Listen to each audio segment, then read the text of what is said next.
Donc, bonjour à toutes et à tous. On est aujourd'hui avec Cafétien Gomis. C'est un immense plaisir de l'avoir avec nous aujourd'hui. Et je le remercie vraiment pour sa simplicité et son accessibilité. Donc, je vais le laisser se présenter, nous rappeler un peu son palmarès et ce qu'il a fait en tant que sportif de haut niveau. Bonjour, déjà merci pour l'invitation. C'est un honneur. Alors, je suis un ancien sauteur en longueur avec un record à 8,26 m en extérieur et 8,23 m en salle. Ok, donc, ça commence à être pas mal. J'ai été deux fois vice-champion d'Europe en extérieur, donc en 2010 à Barcelone et 2014 à Zurich, et une fois en salle à Bercy, à Paris. Finaliste olympique à Rio en 2016 et finaliste mondial à Pékin en 2015. Ah, ouais, donc là, on a quand même un palmarès plus qu'impressionnant. J'avais une question parce que le saut en longueur, c'est pas un sport qu'on va pratiquer, par exemple, à l'école comme on va avoir avec le sprint. Et toi, je voulais savoir comment t'es arrivé du coup à faire du saut en longueur? Alors, moi, d'aussi loin que je me souvienne, mon premier souvenir d'athlète, c'était du sur longueur, c'était la finale entre Carl Lewis et Mike Powell en 91, Ok. et j'avais 11 ans. Euh, je me souviens vaguement du championnat. Il y a les 100 mètres et tout, forcément, ayant des grands frères qui regardent, forcément, tu regardes avec eux. Ah, Mais ce concours m'a forcément marqué parce que un record du monde, un duel entre Lewis et Powell qui est encore aujourd'hui une référence. Et, et voilà. Mais bizarrement, quand je commence l'athlé, parce que avant ça, je pratiquais le sport, on va dire le sport libre, pas mhm. en club. Mais bizarrement, quand je commence l'athlé, tu commences par d'autres disciplines. Ouais. Surtout quand tu commences en septembre, la saison estivale elle se termine. Donc les premières compètes, c'est du cross-country. Ouais. Donc tu te douteras bien de ma grande surprise quand on m'a ramené un dimanche matin dans un champ plein de boue. Bah, carrément, ouais. Voilà. Il pleut, il fait froid. Tu fais ta course, tu rentres chez toi et tu n'y retournes pas avant 2, 3 ans. Parce que c'est pas ce que toi tu voulais faire. Ouais, bah oui, carrément, je comprends. Du coup, t'as pas envie d'y retourner. Dans la tête d'un gosse, tu te dis, mais attends, elle est où la carotte maintenant? Et en fait, je reviens un peu plus tard dans la clé. À ce moment-là, je découvre vraiment la clé en club, je découvre les compétitions. Mhm. Et une fois de plus, je commence pas par le saut en longueur. Je fais du triple saut. Ok. Je fais du triple saut parce que je sais pas si tu as pratiqué aussi jeune, mais quand tu arrives, tu dois faire un triathlon dans les disciplines jeunes. Donc, un saut, un lancer, une course. Ok. Moi, je me présente pour m'inscrire sur mon concours de saut, Mhm. en pensant en pensant que c'était le saut en longueur. Et le juge, là, me dit, non, non, c'est du triple saut. Et je lui demande ce que c'est, il me montre. Je Ah dis, oui, ah, donc bah, ça. tu découvres vraiment sur le tas, quoi. Ouais, il me dit, tu veux essayer? Je fais, ouais. Donc, j'essaye. Je kiffe. En plus, à ce moment-là, je gagne parce qu'en plus, c'est une petite compétition. Je gagne. Et du coup, je reste un petit peu sur le triple saut, mais sans faire de grandes performances parce que technique approximative, j'y vais juste avec mes qualités. Mhm. Et, et après, pareil, au collège, je fais du saut en hauteur. Je me retrouve avec faire 1,95 au collège. Donc, je me dis, je vais faire Je vais faire du collet, je vais faire du saut en hauteur, je fais un peu de saut en hauteur. Euh, Entre-temps, je change de club, je change de coach, je vais sur l'île. Donc, j'arrive sur l'île, je fais et du triple saut avec un petit record et du saut en hauteur. Et au final, je dis au coach, mais en fait, moi, j'ai envie de faire du saut en longueur. Ah oui, ok. Et il me dit, bah, ok, bah, on va faire du saut en longueur. Et pour te dire, en saut en longueur, je passe de 6,35 m donc en, c'était en quoi? En junior 2, 6,35 m à 7,35 en espoir 1. Juste parce que bah, à ce moment-là, je m'entraîne, je change de coach. Je suis avec un coach de saut et je passe de 7,35 de 6,35 à 7,35. Je continue la hauteur à côté. Donc, je passe de pareil 1,95 à 2,02 sur la même saison. Et après, je décide d'arrêter la hauteur en ayant fait 2,07 et de faire que de la longueur. Ah ouais, c'est propre quand même, hein. En gros, tu pars quand t'as fait quand même des sacrés perfs aussi. Ouais, bah, 2,07, c'est pas une sacrée perte. Ouais, ouais, vu de l'extérieur, t'inquiète, ça paraît quand même assez impressionnant. On va regarder les choses. 2,07, c'est une sacrée perte. Surtout même si je suis un peu plus vieux, mais bah, justement, étant plus vieux et ayant des phénomènes comme Michael Anani qui sont sortis sur le circuit, Ouais. tu comprends que en fait, t'es pas du niveau du tout. Ouais. Et t'as un mec qui est plus jeune que toi qui fait déjà plus de 2,20 m, tu te dis, bon, ok, en fait, c'est pas, ma voix, elle est pas là. Ouais, ça se comprend. Je vois ce que tu veux dire. Bah, le principal déjà, c'est que tu as quand même réussi à finir par trouver ta voie. Et que, Oui, oui, déjà, c'est ça. ouais. Et en plus, c'est la première que j'avais en tête. Mais, donc au final, ça t'a ramené quand même. Ticket quasiment.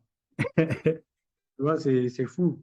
Mais après, Ouais, c'est aussi la richesse de l'athlète, ouais, c'est ça de, aussi. de pouvoir faire des choses, de pouvoir quand même s'épanouir, même si c'est pas, c'est pas ce que tu voulais faire au début. Et tu trouves quand même des choses pour t'épanouir et au final, tu progresses quand même. Ouais, bah oui, et puis ça te permet quand même de rebondir parce qu'il y a beaucoup de disciplines aussi. C'est ça qui est bien, c'est ouvert vraiment à tous. Et toi, du coup, quand tu étais encore en carrière, qu'est-ce qui te motivait à te lever tous les jours? Parce que enfin, je pense que tous les jours, t'es pas forcément toujours ultra motivé à aller dire je dois aller sauter, je dois aller m'entraîner. Donc toi, qu'est-ce qui faisait que tu y allais quand même? Bah, moi, en fait, je crois que de base, je suis un amoureux de la compétition, Ok. du défi. Faire pour faire, je ne sais pas. Hmm. Tu vois, il faut toujours la carotte au bout. Donc, en fait, c'est ça qui m'a fait progresser. Bah, ce côté duel, ce côté confrontation. Et, et je l'ai déjà dit, et je le répète encore, ma chance, encore une fois, c'est d'avoir eu un adversaire comme Salim Sdiri, qui était, enfin, moi, quand je suis arrivé dans le circuit, il a 2 ans de plus que moi, il faisait déjà des grosses performances. Après, en senior, bah, il est vite devenu le meilleur. Hmm. Et bah, toi, tu es en compète, tu t'approches, tu finis troisième, quatrième, cinquième, et lui, il est là-haut. Là, tu dis, bah non, moi, il veut être là-haut aussi. Ouais. Donc, vraiment, tu reviens, il est encore devant, mais même si tu t'es rapproché, donc voilà, c'est comme ça. Ok, Et en ouais, c'est fait, ce qui te motivait. c'est ça qui me motivait. Et parce que je voulais gagner. Je voulais gagner. Non. Si, si j'avais eu un adversaire peut-être de mon niveau, ben, on serait resté, ça se trouve, on serait resté à deux au même niveau et j'aurais pas fait la carrière que j'ai faite. Tu vois. Ouais, Et, carrément. ben, voilà, l'année où je vais au jeu pour la première fois, on est 5 athlètes à plus de 8 mètres. Mais en plus, c'est pas des petits 8 mètres. C'est la Salim Ziri qui fait 23. Moi, je fais 21. Yann Domenech fait 19. Manuel Bangué qui fait 12. Ah Et ouais. François Pépin qui fait 8,09. Et toi, c'est ces trucs-là qui font que bah, tu progresses, t'es obligé. Ouais, bah oui, t'es obligé de toujours te revoir tes techniques de travail, pousser, pousser, pousser, parce que tu Ouais. sais que En la sachant, ça c'est 2004, en sachant que la saison précédente, on a un championnat de France à Narbonne où il y a beaucoup de vent, où pareil, tu as 4 ou 5, 6 gars qui font plus de 8 mètres avec le vent. Et, et moi, j'y suis pas. Je ne suis pas parce que bah, je suis plus jeune, parce que et là, tu sors de là, tu prends une claque, tu te dis, mais j'ai plus envie de revivre un championnat pareil. Et tu vois, c'est ces trucs-là qui te qui te font. font progresser, qui te font te lever le matin et te dire, bah, j'y vais, parce que c'est la seule voie pour progresser, en fait. Ouais, bah oui, c'est ça aussi. Donc ouais, toi, t'as pris entre guillemets les autres, donc tes adversaires, comme motivation et comme objectif, toujours être meilleur avec eux. Parce que après, la performance, pareil, la performance pour la performance, ça m'intéresse pas. Moi, mon but, c'est d'être devant. Et du coup, on parlait quand même de grosses performances là, précédemment. Et aujourd'hui, c'est un sujet qui est de plus en plus abordé, du coup, le dopage pour arriver à performer. Et toi, c'est quoi ta vision dessus? Ah, moi, j'ai une vision assez radicale. Et tu triches, tu reviens plus. Je suis d'accord là-dessus. Parce que après pour quand même modérer, pour pas être dans ce radicalisme, clairement, t'as du dopage, on va dire, c'est du dopage de l'instant. Mm. Je pense que le PO et autres, c'est du dopage de l'instant, ça te fait euh, bah, soit sur l'entraînement pour quoi que même, c'est même pas du dopage de l'instant en vérité. Parce que ce que tu vas progresser à l'entraînement, ça va te servir pour la compétition. Ça aussi. Donc au final, tout comme bah, les mecs qui se dopent pas la testo, Mm. euh, tu te dopes pas la testo, tu prends une masse musculaire, tu te fais attraper, tu fais 2 ans de suspension, mais ta masse musculaire, tu vas pas la perdre pour autant. C'est ça. Toi, tu l'as prise et quand tu vas revenir, donc à un moment, ouais, 2 ans, c'est bien. 2 ans, 4 ans, 10 ans. Mais ce que tu as gagné avec le dopage, tu vas pas le perdre en t'arrêtant. Ouais, Donc, clairement. c'est c'est vraiment un, un- en tout cas infime par rapport à ce que tu auras gagné. Mm. Et surtout Tu quand vois. tu vois, par exemple, un mec comme Gatlin, t'as l'impression qu'il lui reste, enfin, qu'il avait quand même des restes à la fin. Même s'il s'est fait choper, t'as l'impression qu'il lui en restait quand même. Je crois, il a couru plus vite en revenant pas dopé que quand il était dopé. Ah, donc, tu te poses des questions. C'est pour ça, après, j'ai dit, j'ai une vision ouais, un peu radicale.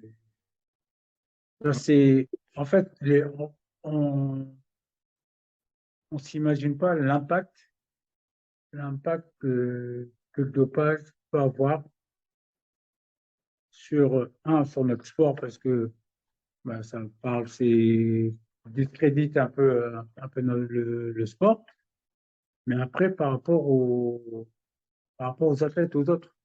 Parce que souvent, on parle des médailles. Mm. On parle des médaillés, hop, ouais, tu récupères une médaille. Mais le mec qui a fini 9e et qui aurait pu être dans la finale, et ça se trouve, il aurait pu très bien prendre une médaille, ce mec-là. Ouais, Trois sauts supplémentaires, tu sais pas ce qui peut se passer. Tu clairement. vois. Et dans les courses à ligne, là, vous êtes 8, toi, tu es 9e, mais tu apprends que le champion ou le deuxième ou le troisième, il était dopé.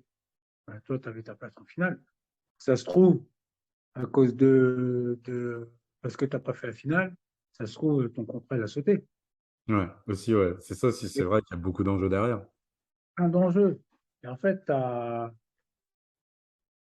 moi, je sais pas, après, je ne sais pas si ça existe, s'il y a une jurisprudence, mais moi, je trouve que les athlètes devraient pouvoir porter plainte contre ces athlètes qui se dopent pour un manque à gagner.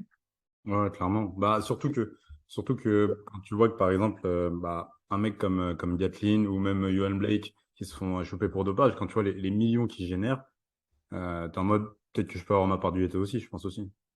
Ouais, mais regarde, moi, je pense que, regarde, Johan Rapinier, pardon. Hmm. Johan Rapinier a récupéré une médaille, donc c'est Zurich, je crois. Ouais, Bronze, il finit quatrième. Euh, mais derrière, si à ce moment-là, il prend une médaille, je ne vais pas dire sa carrière derrière, elle change, mais son contrat, sur le moment, il change. Les aides perso derrière, ils changent. ouais. Tu vois, il y a tout un truc. Il y a tout un truc qui fait que, ouais, alors c'est bien que tu récupères une médaille. On va peut-être que tu peux, sur un truc rétroactif, récupérer une prime, sur un contrat ou autre. Mais il y a trop d'impact. Il y a trop d'impact. Et ça se trouve, je sais même plus qui s'était fait attraper pour dopage. Ça se trouve, lui, sur le même moment, il a généré des contrats ou autres, des choses qu'on va peut-être pas lui réclamer. Bah, surtout que généralement, on lui réclame pas. Enfin, c'est donné, c'est donné. Son image, elle est exploitée. Je sais qu'il y a des contrats maintenant qui stipulent, si tu te fais attraper pour dopage, en gros, le contrat est cassé, tu peux éventuellement rembourser. Mais voilà, moi je dis, toi, Johan, il aurait pu très bien porter plainte et dire, ben voilà, tu calcules. Tu dis, bah, moi, sur cette période, clac, clac, clac, clac, j'aurais pu générer euh, tant d'argent par rapport aux aides perso, par rapport à ça.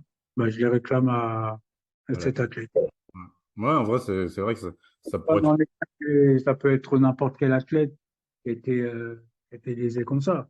Et là, encore une fois, je parle d'une médaille. Hmm. Mais le mec qui finit 9e et qui n'est pas dans. Lui aussi, il pourrait porter plainte en disant, ben moi, j'avais un contrat. Dans mon contrat, c'était stipulé si j'étais finaliste.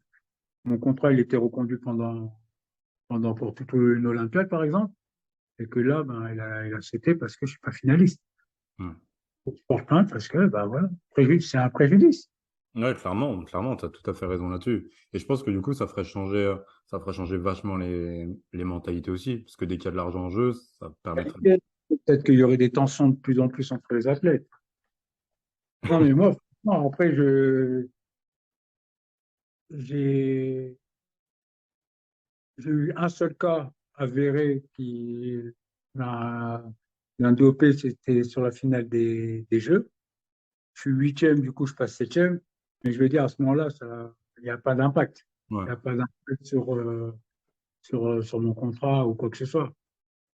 Mais si tu finis 9e, et tu peux te poser la question à te dire, ouais, je vais porter plainte. Et en fait, tous les mecs qui sont dans la finale, ils devraient porter plainte. ouais, vraiment. Limite les mecs du concours. Tu vois, c'est. En fait, si on arrive à ça, peut-être que les choses sont. Ouais, c'est ça. Et en plus, si même les fédés commencent à porter plainte contre les athlètes et à faire sauter tous les contrats, directement, il y aurait tellement un manque à gagner pour l'athlète, je pense que du coup, il serait obligé de se poser des questions. Après, je ne sais pas si niveau juridique, c'est plausible. Et au final, il faut aussi se poser la question, euh, entre guillemets, l'investissement. Est-ce Hmm. que, est-ce que le gain, il vaut l'investissement? Ouais, Parce c'est que ça là, aussi. dire, des frais d'avocat, c'est du temps, c'est des trucs. Si c'est pour ramasser 500 euros et que tu en as dépensé 10 000, après, pour la symbolique, c'est beau. Ouais. Mais Et faut pas s'arrêter à la symbolique, sinon, évidemment, t'es perdant, quoi. après, c'est. Alors, chacun ses convictions, chacun ses valeurs aussi. C'est Moi, ça. en tout cas, aujourd'hui, je suis fier d'avoir fait la carrière que j'ai fait, d'avoir pu avoir des médailles et être au jeu sans avoir triché un seul moment. Et aujourd'hui, je suis droit dans mes bottes et voilà quoi. Absolument. Après, ceux qui n'ont pas cette moralité, c'est tout, c'est eux et eux, hein. Ouais. Ouais, non, bah, c'est sûr que là-dessus, tu as tout dit. Toi, qu'à la fin, tu arrives à te regarder et te dire, j'ai fait une belle carrière et j'ai rien à regretter, c'est le principal. Et je suis allé, peut-être que j'aurais peut-être pu même gratter une médaille ou deux en plus. Après, c'est comme ça. Ouais, c'est le sport. Et toi, du coup, bah, tu as quand même eu une carrière hyper riche, beaucoup de médailles, beaucoup de championnats. Tu as représenté l'équipe de France plein de fois. Et je voulais savoir, est-ce que tu as quand même réussi à atteindre ton rêve? Si tu en avais un, si tant est que tu en avais un avant. Bah après, quand j'étais jeune, le rêve, c'était être un champion. C'est quoi être un champion? Ouais. Que je le suis, est-ce que après, non, après, forcément, tu rêves d'une médaille olympique, tu rêves d'être champion olympique, forcément. Après, pour être très sincère, euh, j'ai dit quand t'es petit, tu rêves d'être un champion. Hmm. Je disais pas, ouais, je vais être champion olympique, Ouais. je vais être un champion et tout. Mais après, au fur et à mesure où que tu pratiques, que tu grandis, tu- c'est plus un rêve, ça devient limite un objectif, une obsession. Ouais. Donc voilà, et maintenant, est-ce que je vais te dire être champion olympique, c'était mon rêve ou Hmm. c'était mon objectif? Là, c'est ça le truc. Ouais. Non, mon rêve, ouais, c'était être un champion, pouvoir faire et vivre de mon sport, en fait. Donc, Ouais, tu as réussi à plus que bien accomplir ton rêve. c'est ça. Bon, bah, J'étais au bout du truc, donc on va dire que je l'ai atteint. bon, bah, c'est top. En vrai, félicitations, du coup. Aujourd'hui, tu puisses dire que, quand même, tu as réussi à l'atteindre. C'est pas donné à tout le monde, même dans la vie de tous les jours. Donc ça, c'est quand même cool. Et je me demandais, quand on a une carrière aussi chargée, enfin, ça ressemble à quoi, du coup, une journée type pour toi? Avec les entraînements, tes interviews peut-être aussi, parce qu'il y a pas mal de sollicitations, j'imagine. Ouais, non, après, au niveau de sollicitation, j'ai évité d'en avoir trop. J'étais pas forcément un homme de médias ou autre. Mhm. Plus je restais discret sur moi et mieux je me portais. Ouais. Et en fait, non, la journée type, donc déjà, j'étais sur l'INSEP. Mhm. Sur l'INSEP, levé 8h30, pas bien précis. Déjeuner, je me lève pas à 6h. Je vais pas te mentir, je vais pas mentir aux gens. Je vais pas faire des footings à 6h du matin. Ouais. Non, j'ai pas besoin de ça. Donc, c'était petit déjeuner à 8h30, euh, séance à 10h30. Donc, première séance, déjeuner. On faisait la deuxième séance à 16h30. Et après, c'est la récup, balnéo, kiné. Et, et voilà, et le repas le soir. Et après, forcément, tu as toujours des choses périphériques qui viennent s'ajouter. Donc, t'adaptes par rapport à ton planning. Ouais. On va rajouter une séance d'isocinétique pour la prévention des ischios, par exemple. Donc, on rajoutait 1 heure sur le temps qu'on avait de libre. Tout Ok. comme la prépa mentale. En gros, tu as la, ta ligne avec ton coach, et avec les entraînements du coach. Et à côté de ça, c'est toi qui as à toi de rajouter sur ton temps la prépa mentale, le travail avec les kinés, tout ce qui est prévention de blessures et tout. Donc, t'adaptes, c'est figé et à la fois c'est souple. C'est souple, c'est malléable. Ouais, ok. Ouais, j'en comprends mieux l'idée. Et du coup, c'est-à-dire que tu t'entraînais également tous les jours ou tu arrivais quand même à avoir des jours off? Alors, selon les périodes, il y a un moment, on avait un jour off, c'était le jeudi. Ok. Et le jeudi qui nous permettait justement de pouvoir répondre aux sollicitations si on en avait sur l'extérieur. Euh, Par contre, à un moment, quand on avait le jeudi, on s'entraînait même le dimanche matin. On faisait une petite séance le dimanche matin. Après ça, on a enlevé pour avoir quand même plus de récup. Donc, et après, on est passé à euh, vendredi, du lundi au samedi matin, avec repos l'après-midi, samedi après-midi et dimanche. Ouais, donc ça fait quand même ça fait quand même des, comment dire, des grosses semaines. Ouais, ouais, ouais. Mais après, ça évolue. Tu peux pas. En plus, comme on évolue avec l'âge aussi, à un Hmm. moment, tu peux pas tout le temps dire bah, je fais ça et je reste sur ça. Ouais. Et, et moi, j'ai eu la chance, vraiment, dans ma carrière, d'avoir des bons coachs et des coachs intelligents. Dans la mesure où, voilà, c'est pas faut faire ça, c'est ça qui est prévu, il faut le faire absolument. Ouais. Donc, surtout, je te dis, quand tu avances avec l'âge, à un moment, il faut être un peu plus. Un Indulgent peu vers son plus. corps. Ah, c'est ça. Tu fais plus attention. Donc, il y a des séances que tu dois faire. Et si tu dois les faire, tu dois les faire d'une certaine intensité. Donc, si aujourd'hui, tu n'es pas capable de la faire avec cette intensité, il ne faut pas la faire. Tu fais autre chose et tu la feras demain. Ça, c'est... En fait, il ne faut pas se dire, ouais, non, c'est prévu que tu la fasses le mercredi. Donc, tu la fais mercredi, c'est tout. Bah, si c'est pas mercredi, ça sera vendredi. Tu changes, tu adaptes. Tu... Ok, ouais, ça reste il reste une certaine quand même flexibilité même à ce niveau-là. Oui, oui, oui. Et c'est peut-être pour ça, toi, je suis resté de mes 19 ans à mes 29 ans, j'étais avec Ivan Kada sur l'île. OK? Donc, très peu de blessures, voire pas du tout. Toi, je me suis jamais claqué en courant. Toi, c'est jamais arrivé. J'ai eu des bobos positions, mais c'était dû à des chocs sur un ramener, par exemple. Donc, déjà, toi, j'avais cette chance d'avoir ces coachs qui t'accompagnent.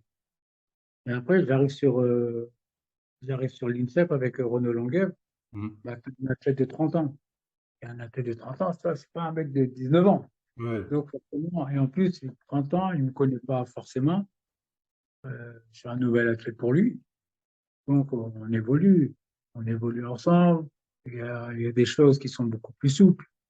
Euh, de les musculations, tu fais différemment dans ta programmation.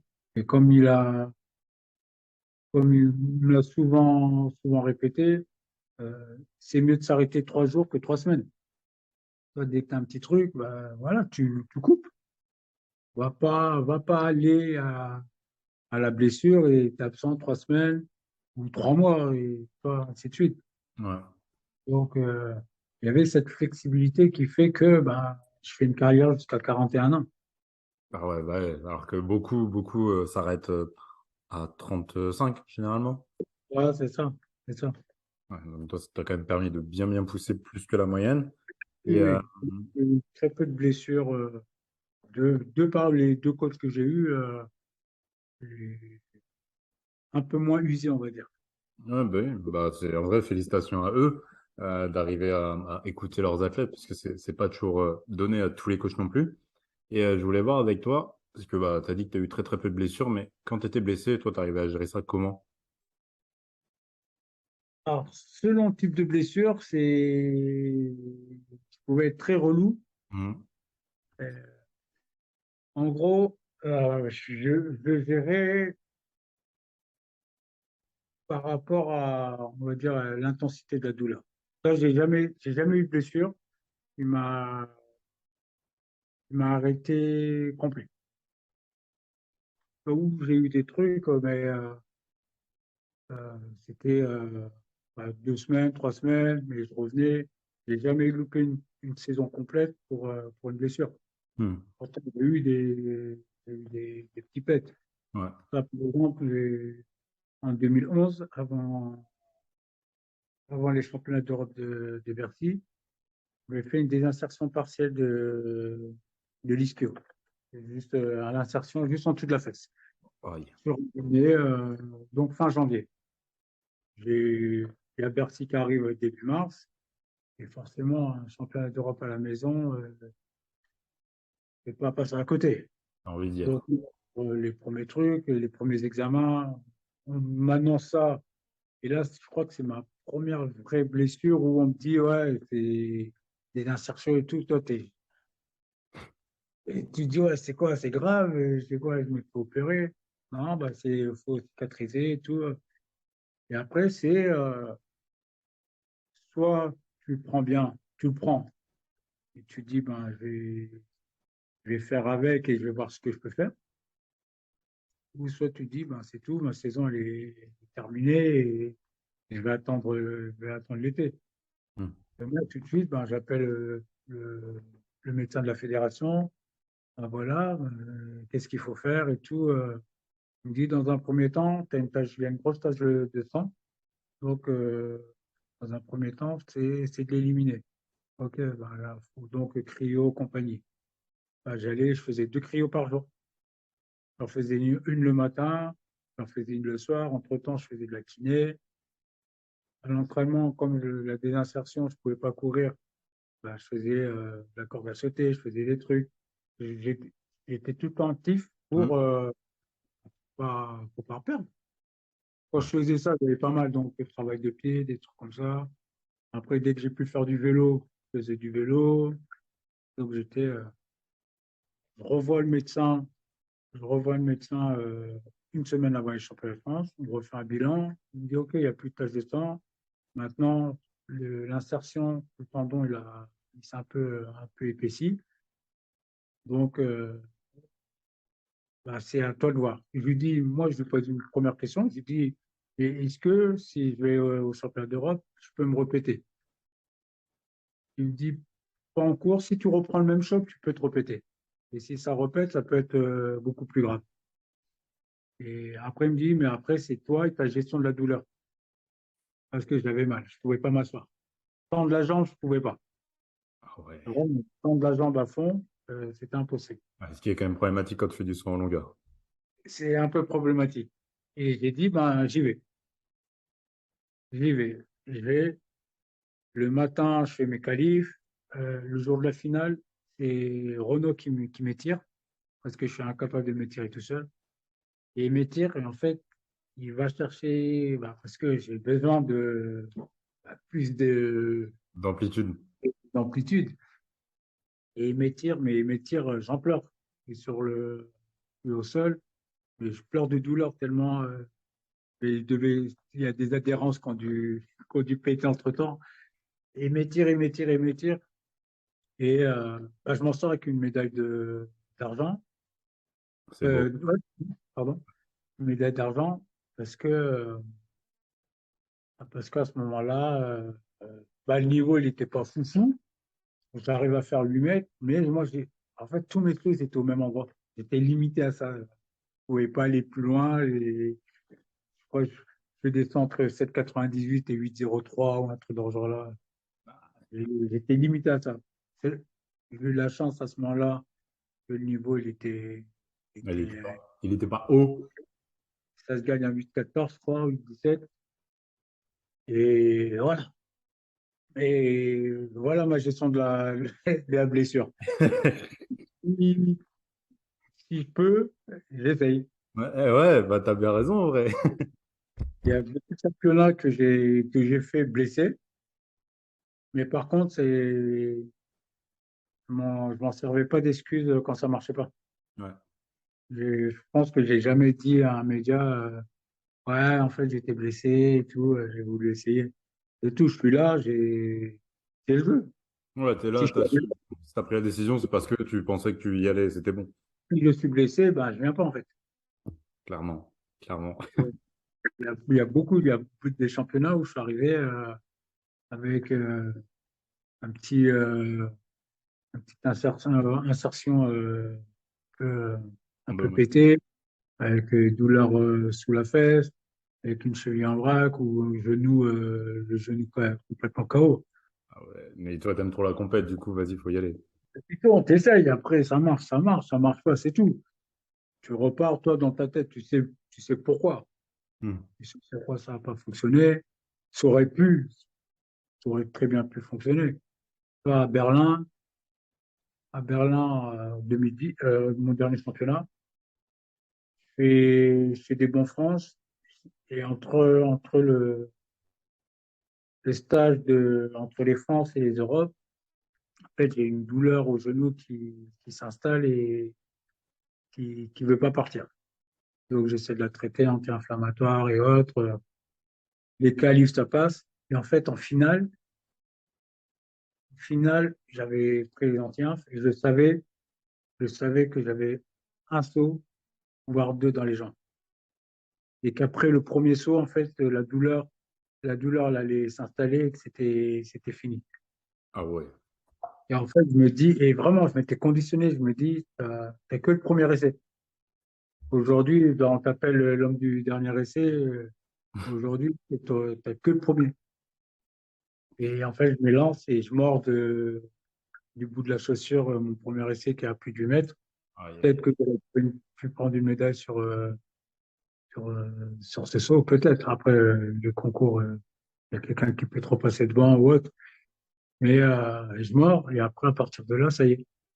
L'information est remontée au cerveau, la ah ouais. douleur est allée et après, tu ne fais plus pareil. Je suis installé, Écoute, vas-y. l'idée, une fois que la douleur est installée, ça y est, après, c'est fini. Ton cerveau, il a enregistré et ça modifie tout, ta façon de courir. En plus, c'était ma jambe d'impulsion. Ah, Donc, il va appliquer un peu plus de retenue. Mais non, c'est la compète, et tu y vas, tu te plains ouais. pas. En gros, à la compète, tu T'as pas déconnectes de... tout. Comment? Tu déconnectes tout à la compète. Oui, non, mais c'est ça. Si tu as voulu participer, tu te plains pas. Tu peux C'est pas un... t'en en excuse et dire, ouais, non, mais en fait, ça fait 3 jours, ça fait 10 jours que j'ai ça. Si tu as ça, tu viens pas. Ouais, non, en vrai, c'est une belle mentalité parce que ça veut dire que tu sais que t'es maître de ton destin et que, bah, à un moment, personne t'a obligé à. Ah non, mais c'est sûr. Donc, comme on t'a pas obligé, tu peux pas t'en servir comme... Si on t'oblige, on dit, ah, t'as pas le choix et tout. Tu viens, tu dis, ah, moi, je voulais pas venir parce que j'ai ça, on m'a forcé. Ça arrive, hein? Ouais. Ça peut arriver. Ouais. Mais non, non. J'ai choisi de faire, d'essayer. Donc, quand ça marche pas, bah, basta. Puis au moins, t'as pas de regrets derrière. Aucun. Ça, c'est ça qui est quand même beau. Et là, tu vois, tu as quand même eu une carrière longue, vu que c'est fini à 41 ans. Et si tu avais ton plus beau souvenir, enfin, quelque chose vraiment à retenir qui t'a marqué et aujourd'hui, t'en es presque le plus fier. Euh, Bah, j'hésite parce que t'as la première médaille, forcément, elle est, euh, elle est belle. À Barcelone, c'était un championnat de malade. Ouais, je me souviens, je regardais à la télé. Ah ouais, beaucoup de Français médaillés, beaucoup d'athlètes français, Ouais, des tribunes, euh, des tribunes, plein de Français et tout. Limite, on était à la maison. Toi, vraiment, t'as c'était fou. ma famille qui était là et tout. Mais moi, souvent, je dis ma qualification aux Jeux à Athènes en 2004. Parce que, Parce que, parce que le contexte est fou. J'arrive au championnat, j'ai jamais fait 8 mètres de ma carrière. J'ai fait 7,99 quelques mois avant. Donc, j'ai jamais fait 8 mètres sur, euh, sur un concours. Et, euh, et pareil, je crois que j'ai pas de podium, j'ai jamais fait de podium en senior. Donc, j'arrive, euh, je fais 8 mètres très tôt dans le concours, je crois au deuxième ou troisième essai, le 8,02, 0,3. Donc là, content. Je suis content parce que je viens de faire 8 mètres, je suis sur le podium des championnats. Et à un moment, je me dis, ben, c'est tout. Si je ne vais pas au jeu, c'est pas grave. Ouais, Je viens de faire 8 mètres, je suis sur le podium. C'est bien, c'est une belle progression. Et comme je te disais tout à l'heure, concours de malade. Et en fait, au cinquième essai, avant mon cinquième essai, je me retrouve cinquième du concours. Cinquième du concours. Et là, je l'accepte pas. Je l'accepte pas parce que c'est pas possible. Je peux pas finir cinquième.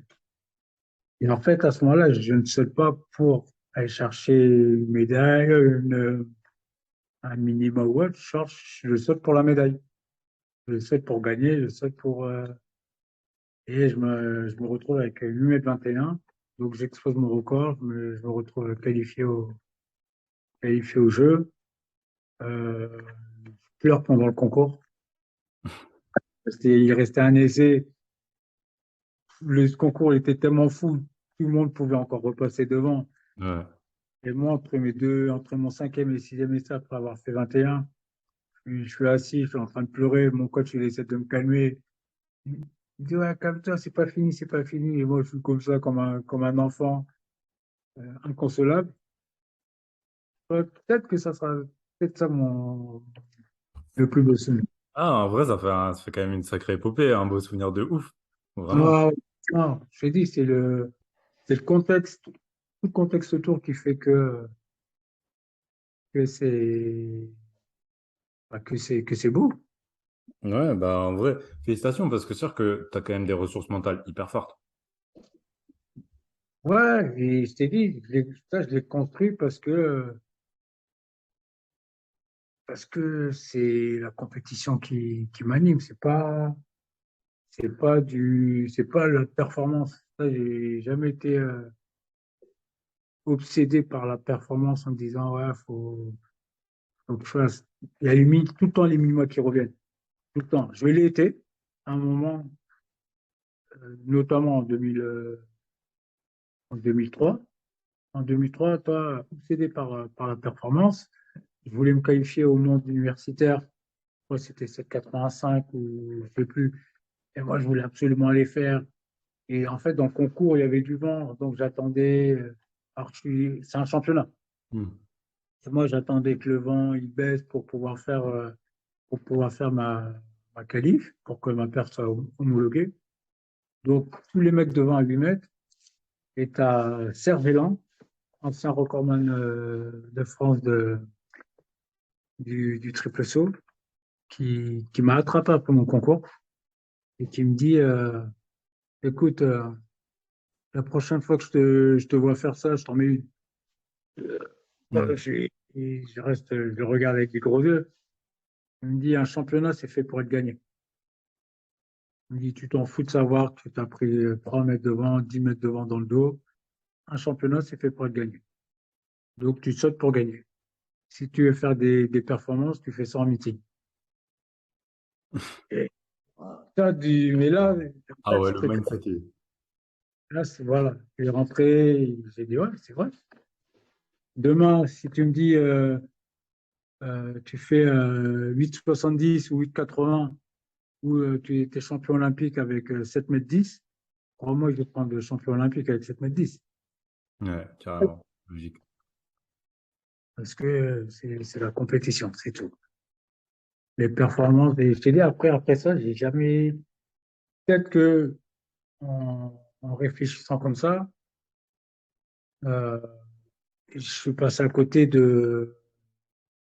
d'autres médailles ou à côté de qualifications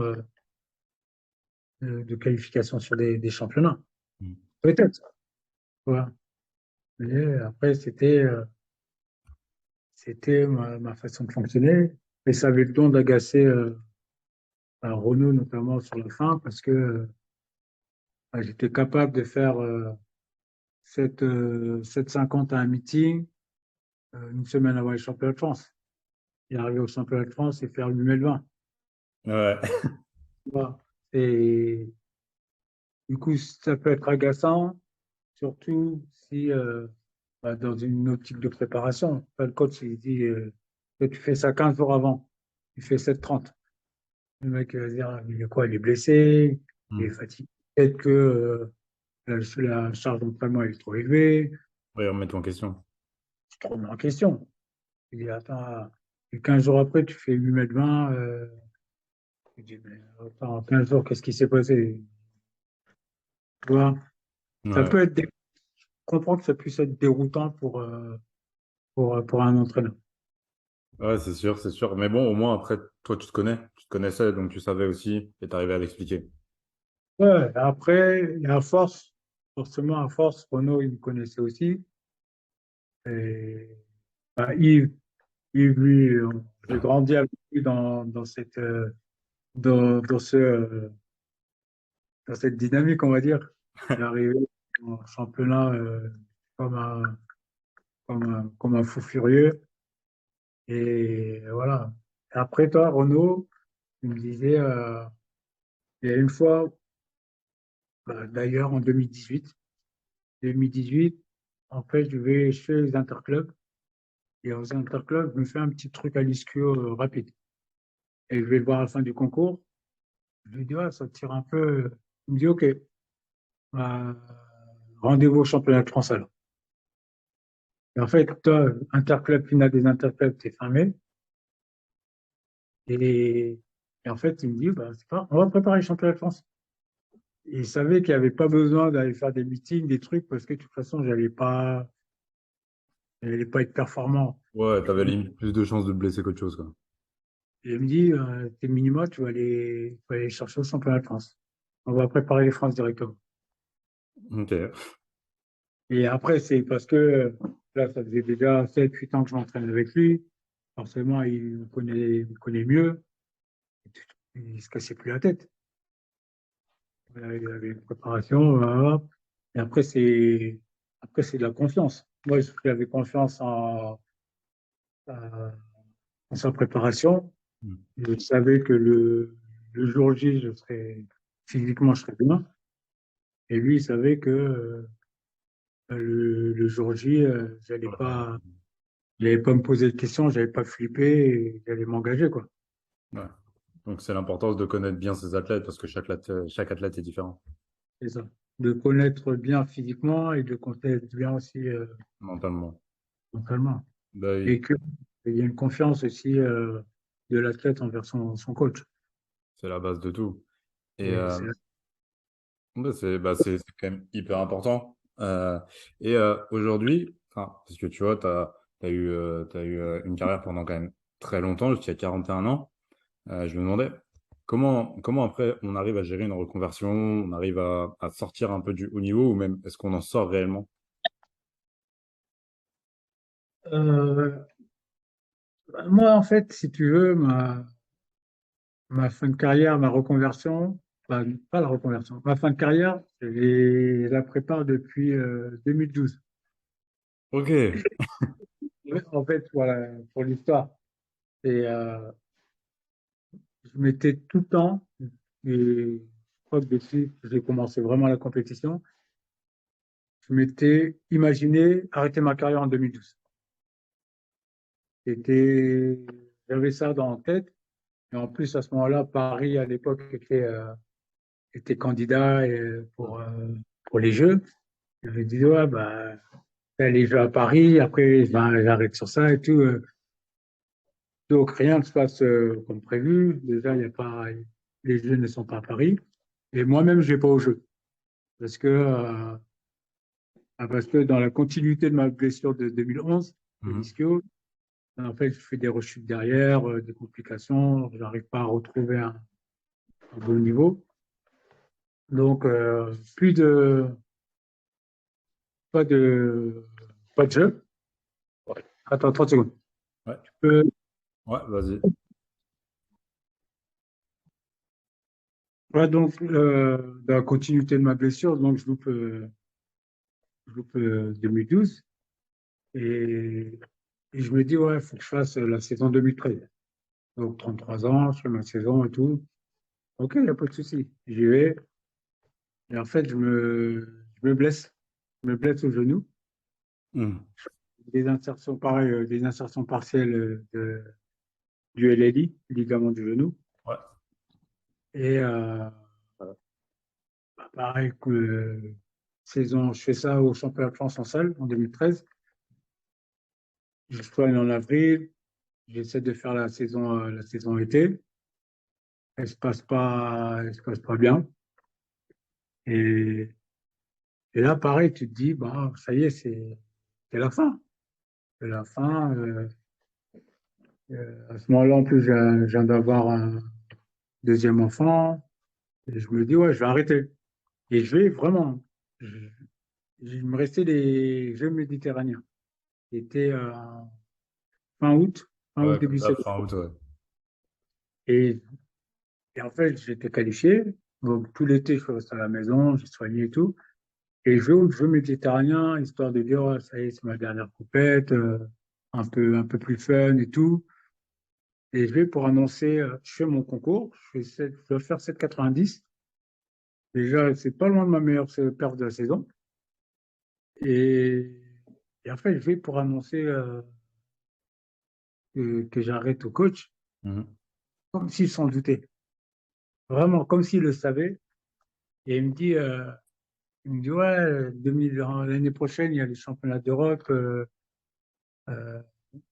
ça serait dommage d'arrêter avant et tout. Et vraiment, je reste. Il me dit, là, ça serait dommage, une année européenne. En plus, les années européennes, c'est toujours bon et tout. Ah, il savait te parler. Ah ouais, il est rentré dans mon cerveau. Ah! Ah ouais, là, il est rentré dans mon cerveau. Et en fait, bah, je rentre sur la route, ça cogite et tout. Et je rentre et j'annonce que je continue. J'annonce que je continue, que je refais une saison. Et là, tu imagines. Et toi, depuis 2012, moi, j'étais dans le truc. Je me dis, ouais, je vais arrêter. Ouais, bon, allez, je vais faire 2013. 2013, voilà, ça s'est pas bien passé. Bon, allez, là, c'est bon, j'arrête. Et là, tu rentres, et tu as une discussion, le temps d'un trajet. Et je dis, ouais, je refais une saison. Et Aïe. là, bah, ouais, ouais. Et je refais une saison, je fais le podium à Zurich, je suis troisième. Je fais troisième à Zurich. L'année d'après, je bats mon record à 35 ans. Et à 36 ans, je suis finaliste olympique.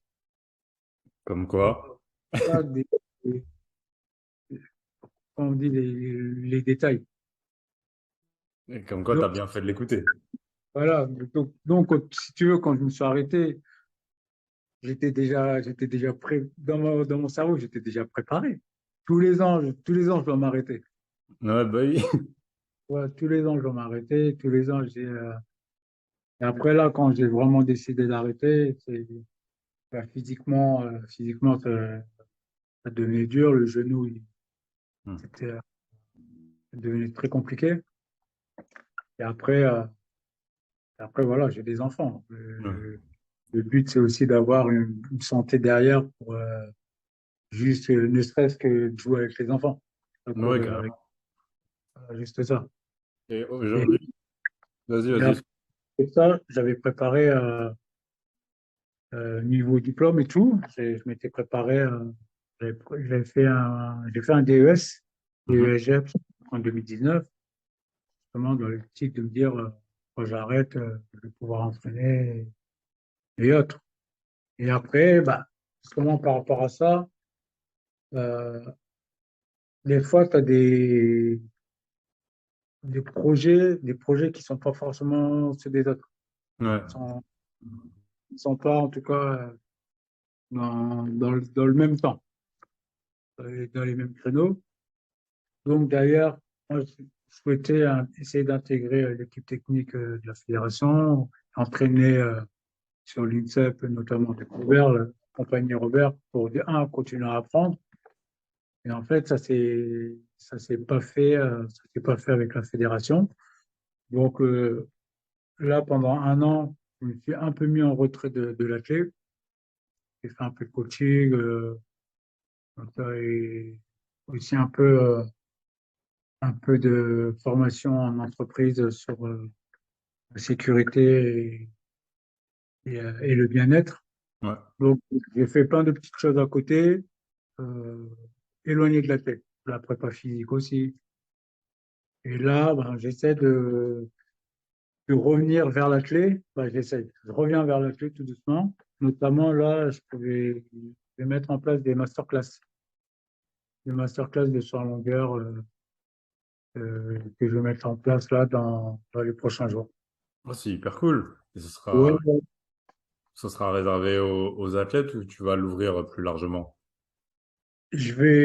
Après, comme c'est du sur longueur, donc forcément, faudra quand même un peu pratiquer. Ouais. Euh, Maintenant, si monsieur et madame tout le monde veulent venir faire du sur longueur, je les accueille avec grand plaisir. Mais après, non, non, le but, c'est vraiment, je vise pas d'athlète élite. Là, c'est vraiment partager, moi,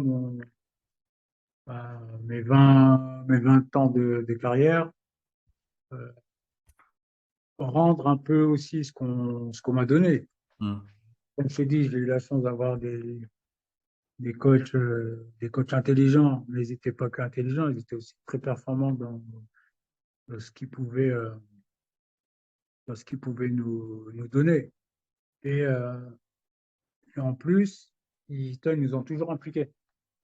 Ils nous ont toujours impliqués, donc tu apprends. En fait, Yves il nous disait, il ne faut pas être des consommateurs de la clé. À un moment, il faut comprendre ce que tu fais.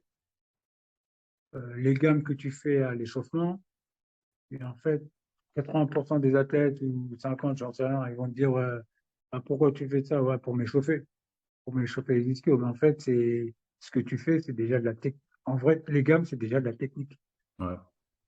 Toi, si tes gammes, tu les fais pas correctement, en fait, il y aura un impact, ou plutôt, si tu fais tes gammes correctement, il y aura un impact positif sur ta technique de course ou sur d'autres trucs, tu vois. Et en fait, c'est nous répéter. Et une fois que ça, tu le comprends, bah, tu progresses beaucoup plus vite, bizarrement. Tu vois. Et Bah oui. c'est ces choses-là aussi que je veux aujourd'hui partager avec d'autres. Et après, j'ai aussi, moi, mes convictions par rapport à mes convictions de sauteur. Parce que c'est bien, on a, tout a déjà, tout, tout a été écrit sur le sur longueur. Aujourd'hui, je ne vais pas réinventer le sur longueur. Il y a eu des études bioméca, mais il y a des choses que moi, j'ai ressenties qui ne peuvent pas être écrites. Peut-être que d'autres athlètes l'ont ressenti aussi. Le fait euh, le fait du sixième essai. Le sixième essai, ben, on me dit, ouais, il passe tout le temps et tout. Bon, déjà, c'est faux, il ne passe pas tout le temps. Et Hmm. le sixième essai que j'ai mordu, mais il y a des sixièmes essais où je passe, par exemple, 1 mètre devant ma marque intermédiaire. Pourquoi je ne mords pas? Euh, Peut-être parce que j'ai un radar là-haut qui fait que, ou, ou c'est parce que aussi j'ai eu à un moment des ateliers dans ma préparation, dans mes entraînements, qui m'ont permis aussi de pouvoir faire ça, de pouvoir rythmer à des, euh, à une vitesse très élevée. Tu vois. Donc il y a plein de choses comme ça que j'ai envie de partager, de mettre en place. Ok. Ok, Tu vois. ok. Non, bah, en vrai, c'est bien. Au moins, déjà, tu avais un plan depuis hyper longtemps au niveau de ta reconversion. Et surtout qu'aujourd'hui, bah, comme tu l'as dit, déjà, pour progresser, il faut comprendre ce qu'on fait. Et surtout que toi, bah, tu fais quand même ce que tu aimes encore aujourd'hui. Donc, ouais, c'est sûr, c'est clair. Donc là, ben, mes premières masterclass auront lieu, je pense, là, pour le mois d'octobre, le temps de mettre en place ça. Ok, bah, c'est bon à savoir, hein. Peut-être qu'un jour, tu me verras venir faire de la longueur. On ne sait jamais. En fait, après, je vais t'expliquer tout. Il y a deux volets. Il y a un volet pour les athlètes, Mhm. donc qui vont pratiquer. En gros, le déroulé de la journée, c'est l'accueil le matin, on fait une première séance. Une première séance, on va dire, technique, mais travailler sur des petites portions comme ça. Et le repas, et l'après-midi, il y aura une séance avec élan réduit ou élan complet, selon la période de la saison. On fera du sans longueur en essayant d'appliquer ce qu'on a mis en place le matin. Et Ok. chaque matière aura un thème, aura un thème bien précis qu'on travaillera. Et donc ça, les athlètes. Et il y aura un volet pour les entraîneurs. Et pour les entraîneurs, ça sera une sorte de formation, en fait, où on aura un échange avec eux. Et voilà. Essayer qu'ils repartent avec des billes pour continuer de faire progresser leurs athlètes. Ouais, Parce que éliminer les contraintes.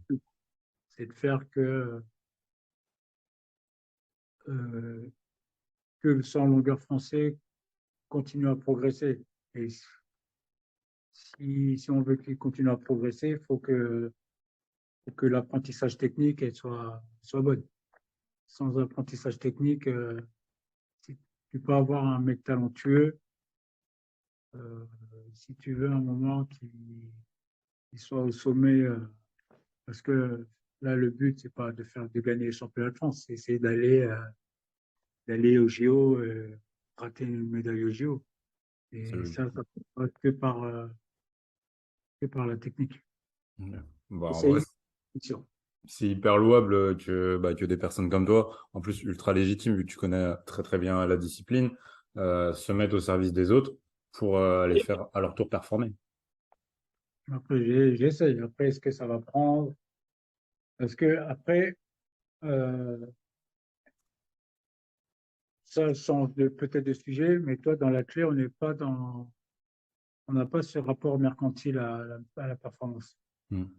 C'est de tout le temps, c'est tu prends ta licence, tu vas à l'entraînement, avec ta licence, tu as droit à trois entraînements, euh, trois entraînements par semaine, ou quatre ou cinq.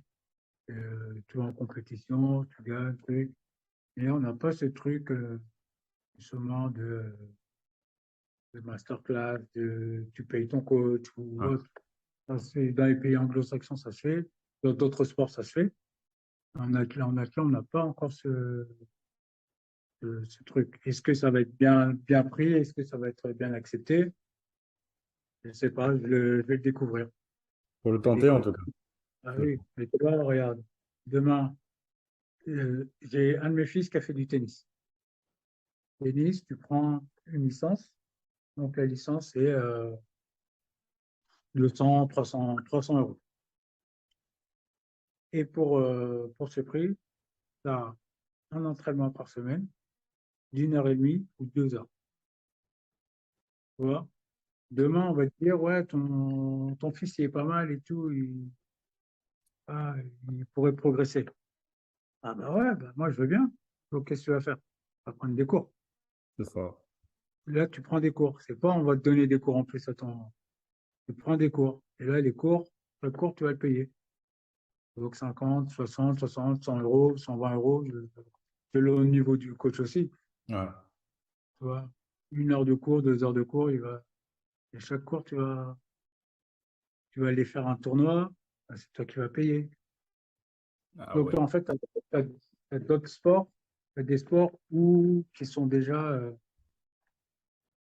déjà ce système. Hmm. Et nous, en athlète, on se veut sport populaire. Et autres, on n'a pas ce rapport. Peut-être qu'avec les années, ça va changer. Ouais. Tu vois. Peut-être que là, je propose des masterclass, je vais me planter parce que personne va adhérer. Et que dans 15 ans ou dans 20 ans, ça sera monnaie courante parce que la société elle a changé, parce que les mentalités ils ont changé aussi. Ça. Et qu'à un moment, si tu veux vraiment de la performance, tu es aussi obligé de passer par là. Ouais, ouais, ouais. Mais après, ouais, es obligé, oui. Et une fois de plus, j'ai pas la science infuse. Hmm. Demain, si tu es avec un coach qui te fait performer, qui est compétent, t'as pas besoin, ou de temps en temps, juste ou le coach avoir un échange avec moi pour voir ma vision. Parce qu'en fait, c'est ça aussi, ça, c'est avoir un échange. Avoir un échange, j'ai dit, moi, je connais pas tout. Hmm. J'ai pratiqué avec des bons coachs. Euh, je tends là, j'ai passé les diplômes, je tends dans le futur à entraîner à 100%, mais je connais pas tout. Ça se trouve, demain, je vais rencontrer un coach de club il va peut-être m'apprendre un truc sur la gestion au quotidien de l'entraînement. Peut-être, donc en discutant avec lui. Mais aujourd'hui, moi, je peux amener quelque chose à ma discipline, ben, je le fais. Bah, Et c'est hyper d'autres cool. m'amèneront quelque autre chose aussi. Ouais, carrément. Non, bah, je pense que, bah, en vrai, c'est hyper novateur. Donc, j'espère que ça va prendre, vraiment. Que, au fur et à mesure, ça va faire avancer les mœurs. Et ce serait quand même l'objectif. Donc, je pense qu'on a abordé tous les thèmes, vraiment. Je te remercie énormément du temps que tu as pris, de toutes les infos, les anecdotes que tu as pu nous donner. J'espère que ça en motivera plus d'un. Et aujourd'hui, est-ce que tu avais un conseil vraiment à donner à une personne bah, qui a un objectif, même pas forcément sportif, pour réussir et l'atteindre? Ah, c'est donner les moyens de son objectif en étant le plus sincère possible. Vraiment. Parce que, ah ouais, être champion olympique ou être patron de sa propre boîte, ouais, c'est bien. Mais Mhm. si derrière, dans, dans l'investissement qu'on donne en temps, dans l'intensité des choses qu'on fait, on n'y est pas, Ça marche ça pas. sert à rien. Toi, si tu t'entraînes tous les jours comme un malade, si c'est pour le week-end, te coucher à 4 heures du matin et avoir bu avec tes potes, et ça, Contre-productif. c'est pas productif. Après, je vais pas dire à tout le monde non, mais ça veut pas dire non plus que si tu ne le fais pas, tu vas réussir. Mhm. Tu vois, c'est pas ça le truc. En fait, c'est toi, faut que mentalement, tu sois cohérent avec ton objectif. Alors, deux fois, moi, dans ma jeunesse, un moment, voilà, j'avais dit, ouais, je vais faire du haut niveau, je vais plus manger de frites. Ouais, je mange plus de frites. Pourquoi? Bah voilà, j'essaie de faire, faut être jet et tout, et j'essaye. Après, de temps en temps, tu manges une petite frite et tout. Ok.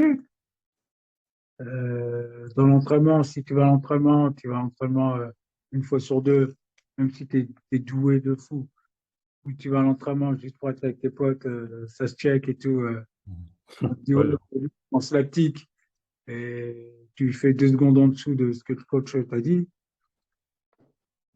ça sert à rien. ouais, donc vraiment être en phase avec ses objectifs et toujours se donner les moyens. Mais vraiment, je pense que faut être honnête avec soi-même et, euh, et faire les choses. Et arrêter de parler de. En fait, moi, c'est le mot sacrifice. Les sacrifices, pour moi, c'est t'as pas le choix. Mhm. Et t'as pas le choix. Si tu as choisi de le faire, c'est pas un sacrifice. Pas- ah non, si tu as choisi de le faire, c'est pas un sacrifice. À un moment, voilà, quand tu as 20 ans, 22, 23, les week-ends, tes potes ils sortent et tout, voilà, tu es en phase avec tes objectifs, je leur dis, ouais, bah, prochaine, c'est pas un sacrifice. Ouais, non, c'est Un vrai, ça choix. a une meilleure image et ça permet de l'accepter plus facilement. Un sacrifice, pour moi, c'est péjoratif.